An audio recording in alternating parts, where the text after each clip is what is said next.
Bismillahirrahmanirrahim. Assalamualaikum warahmatullahi wabarakatuh. Selamat pagi. Waalaikumsalam Ya, warahmatullahi wabarakatuh. ya, oke, terima kasih. Hari ini kita membahas tentang struktur data dalam algoritma, dalam penulisan algoritma lebih tepatnya, ya. Mata kuliah pemrograman komputer di STMS Balikpapan jurusan Teknik Perminyakan. Ya, jadi walaupun teknik perminyakan kita tetap juga belajar tentang logika di sini, ada algoritma di sini dan memang masih erat hubungannya dengan perminyakan. Nah, di sini akan dibawakan oleh kelompok 2 ya. Di sini atas ada 5 orang, ada Putri Diva, Christine, Rudi, Rayvan, dan Agnes. Ya, oke. Untuk mempersingkat waktu, silahkan bagi kelompok 2 untuk memaparkan materinya. Ya, Pak. Ray. Ya, silakan. Buka aja Diva langsung, biar sekalian baca. Assalamualaikum warahmatullahi wabarakatuh. Waalaikumsalam warahmatullahi wabarakatuh. Salam. Selamat pagi semuanya. Kami dari kelompok 2 akan membawakan presentasi kami yang berjudul Struktur Data dalam Algoritma.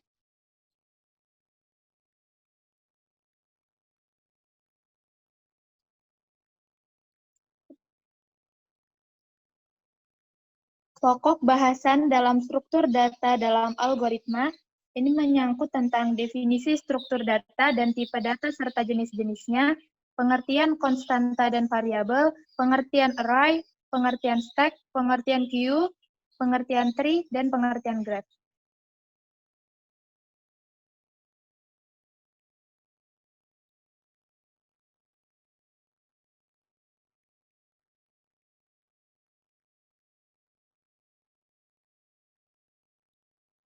Tujuan dari presentasi kami kali ini yaitu untuk memahami pengertian struktur data dan tipe data serta mengetahui jenis-jenisnya, memahami cara mendeklarasikan dan memakai konstanta dan variabel, memahami cara mendeklarasikan dan menggunakan array, mengerti cara mendeklarasikan operasi dan menggunakan stack, mengerti cara mendeklarasikan operasi dan menggunakan queue.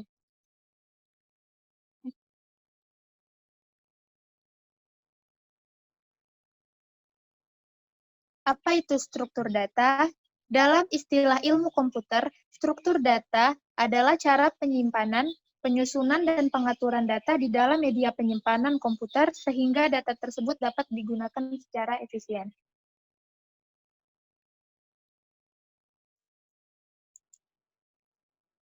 Tipe data.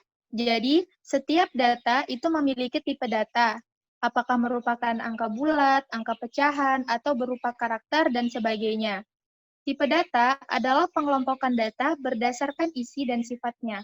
Dalam bidang informatika, tipe data adalah jenis data yang dapat diolah oleh komputer untuk memenuhi kebutuhan dalam pemrograman komputer.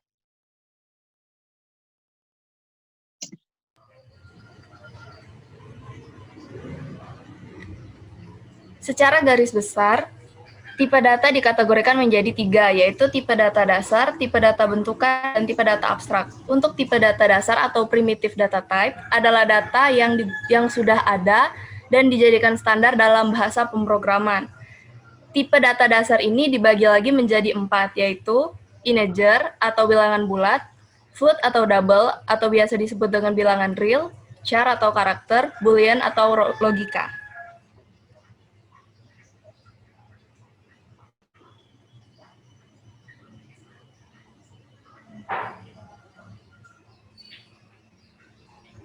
Yang kedua adalah tipe data bentukan atau composite data type. Adalah tipe data yang dibentuk dari tipe data dasar dengan maksud untuk mempermudah pekerjaan programmer. Tujuan dibuatnya tipe data adalah 1. Untuk mempermudah pemrograman, 2. Untuk mempermudah penambahan variabel, 3. Mempermudah pengelompokan data sehingga lebih teratur.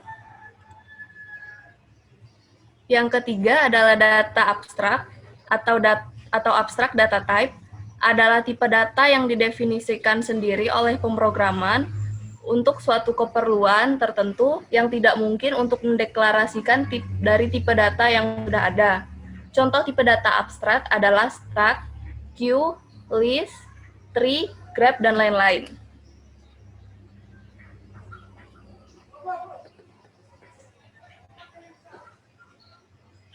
Konstanta variabel. Konstanta variabel adalah suatu pengenal atau identifier yang digunakan untuk mewakili suatu nilai tertentu dalam proses pemrograman.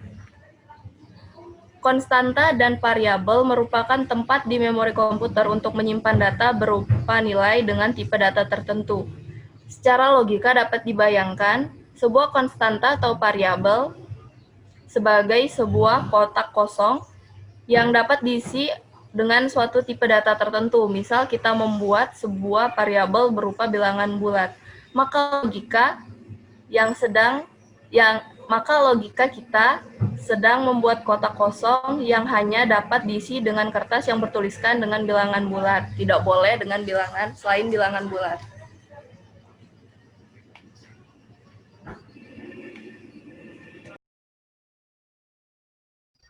Selanjutnya yaitu array. Array adalah suatu alokasi beberapa tempat di memori yang tersimpan secara berurutan yang digunakan untuk menyimpan beberapa nilai dengan tipe data yang homogen. Indeks array dimulai dari 0 sampai dengan n-1. N adalah ukuran array. Biasanya bahasa pemrograman menyediakan sinteks tertentu untuk penyimpanan dan pengambilan nilai elemen pada posisi tertentu di array. Contohnya, nilai mahasiswa dalam kurung 7 sama dengan 80. Berarti menyimpan nilai 80 ke posisi ke-7 dari array nilai mahasiswa. Nama sama dengan mahasiswa dalam kurung 20 berarti mengambil nilai elemen posisi ke-20 dari array mahasiswa dan menyimpan nilai tersebut ke variabel yang bernama nama. Berikut adalah contoh gambar mengakses elemen array. Dan array juga memiliki keunggulan, yaitu array sangat cocok untuk pengaksesan acak sembarang elemen di array dapat diaju secara langsung tanpa melalui elemen-elemen lain. Jika telah berada di suatu lokasi elemen, maka sangat mudah mengetahui ke elemen-elemen tetangga, baik elemen pendahulu atau elemen penerus. Array juga memiliki kelemahan, yaitu adalah mempunyai fleksibilitas rendah karena array mempunyai batasan harus bertipe homogen. Kita tidak dapat mempunyai array di mana satu elemen adalah karakter, elemen lain bilangan, dan elemen lain adalah tipe lain. Kedua, kebanyakan bahasa pemrograman mengimplementasikan array dengan ukuran statik yang sulit diubah ukurannya di waktu eksekusi. Bila penambahan dan pengurangan terjadi terus-menerus, maka representasi statis ini bersifat tidak efisien dalam penggunaan memori.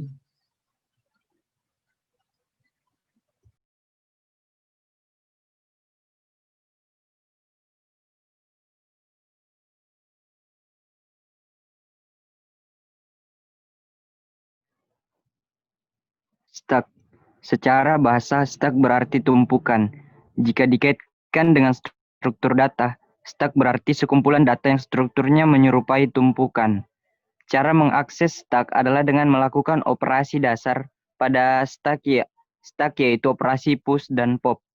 Operasi pop adalah proses memasukkan data baru ke stack melalui pintu top, sehingga data terbaru akan terletak pada posisi teratas.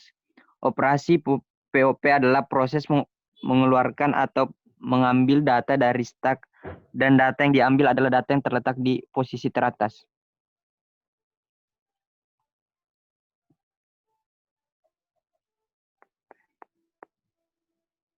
Queue. Secara bahasa, queue adalah antrian. Queue adalah suatu kumpulan data dengan operasi pemasukan atau penyimpanan data hanya diperbolehkan pada salah satu sisi yang disebut sisi belakang atau rear, dan operasi pengambilan atau penghapusan hanya diperbolehkan pada sisi lain yang disebut sisi depan atau front. Konsep ini dikenal dengan istilah last in first out atau LIFO.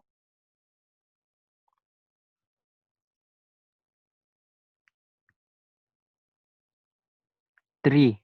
Tree merupakan salah satu bentuk struktur data tidak linear yang menggambarkan hubungan yang bersifat hierarki atau hubungan one to many antara elemen-elemen.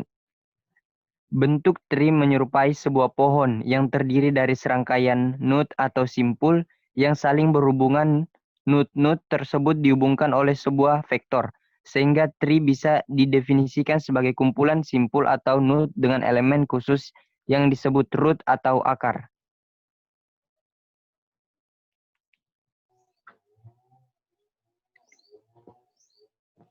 Graph. Dalam bidang matematika dan ilmu komputer, graph adalah struktur yang menggambarkan relasi antar objek dari sebuah koleksi objek. Jika struktur linear, misalnya array, memungkinkan pendefinisian keterhubungan sekuensial antara entitas data, struktur data tree memungkinkan pendefinisian keterhubungan hierarkis. Maka struktur graph memungkinkan pendefinisian keterhubungan tak terbatas antara entitas data. Contoh lain masalah-masalah yang dapat diselesaikan dengan menggunakan struktur data graph adalah A. Masalah path minimum, yaitu mencari root dengan jarak terpendek dalam suatu jaringan transportasi. B. Masalah aliran maksimum, yaitu menghitung volume aliran BBM dari suatu reservoir ke suatu titik tujuan melalui jaringan pipa. C. Masalah pencarian dalam graph, yaitu mencari langkah-langkah terbaik dalam program permainan catur komputer. D. Masalah pengurutan topologis, yaitu menentukan urutan pengambilan mata kuliah yang saling berkaitan dalam hubungan pramasyarakat. E. Masalah jaringan tugas, yaitu membuat penjadwalan pengerjaan suatu proyek yang memungkinkan waktu penyelesaian tersingkat. F. Masalah pencarian pohon rentang minimum, yaitu mencari rentangan kabel listrik yang totalnya adalah minimal untuk menghubungkan sejumlah kota. G.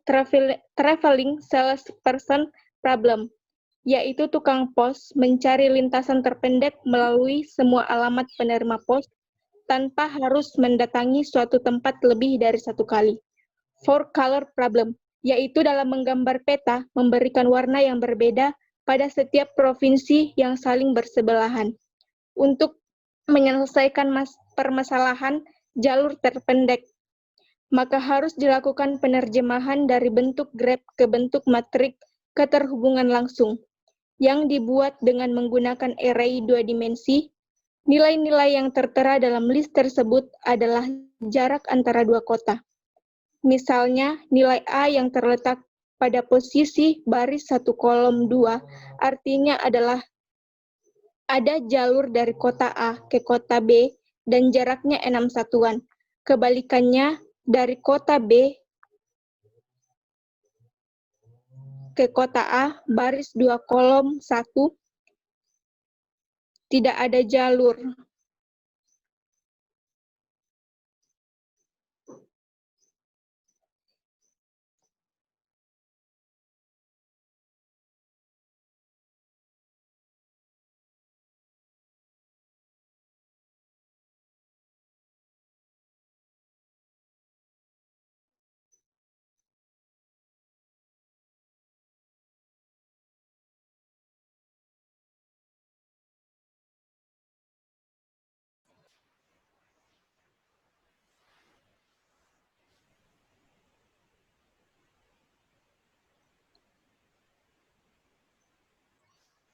Sekian dan terima kasih. Jika ada pertanyaan dipersilahkan. Ya, oke. Terima kasih Agnes dan kelompok 2. Oke, silakan kalau ada pertanyaan dari teman-teman ataupun dari kelompok 2 sendiri ini bertanya tentang struktur data penulisan algoritma ini seperti apa.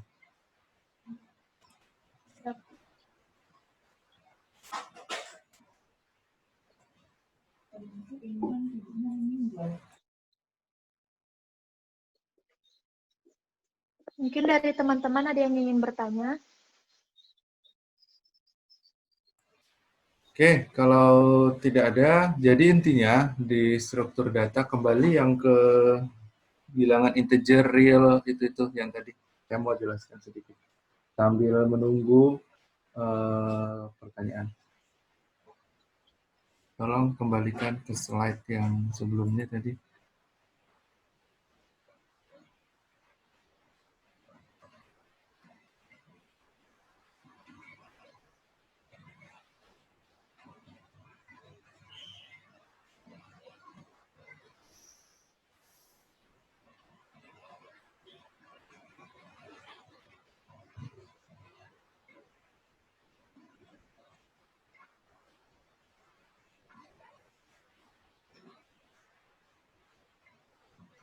Slide yang mana ya, Pak?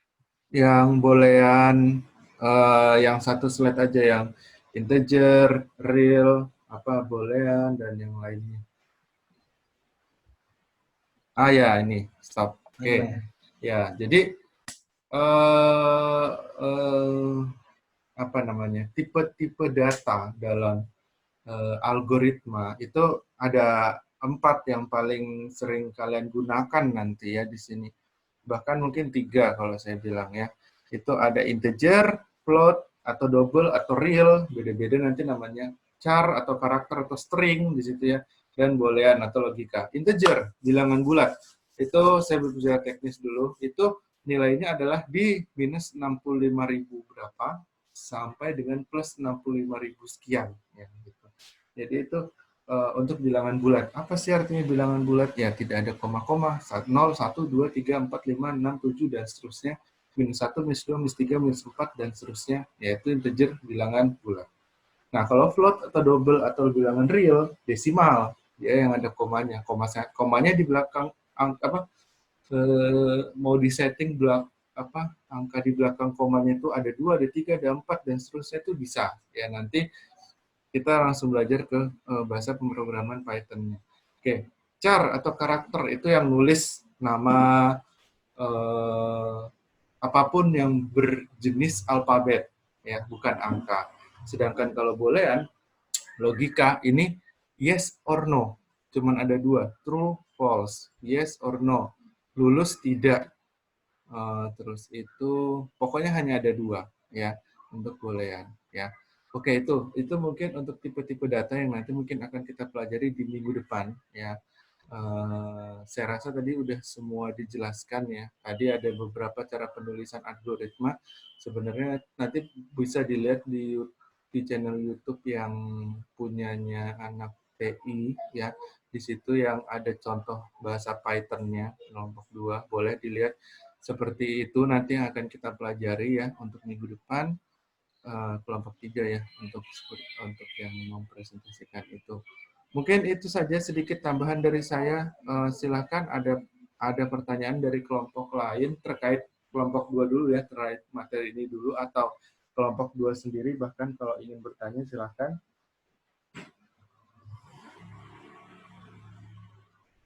Kalau sudah jelas ya, kalau sudah tidak ada pertanyaan, silahkan ditutup langsung. Baik, Pak. Ya. Dipa. Ya. Jadi, terima kasih buat semuanya.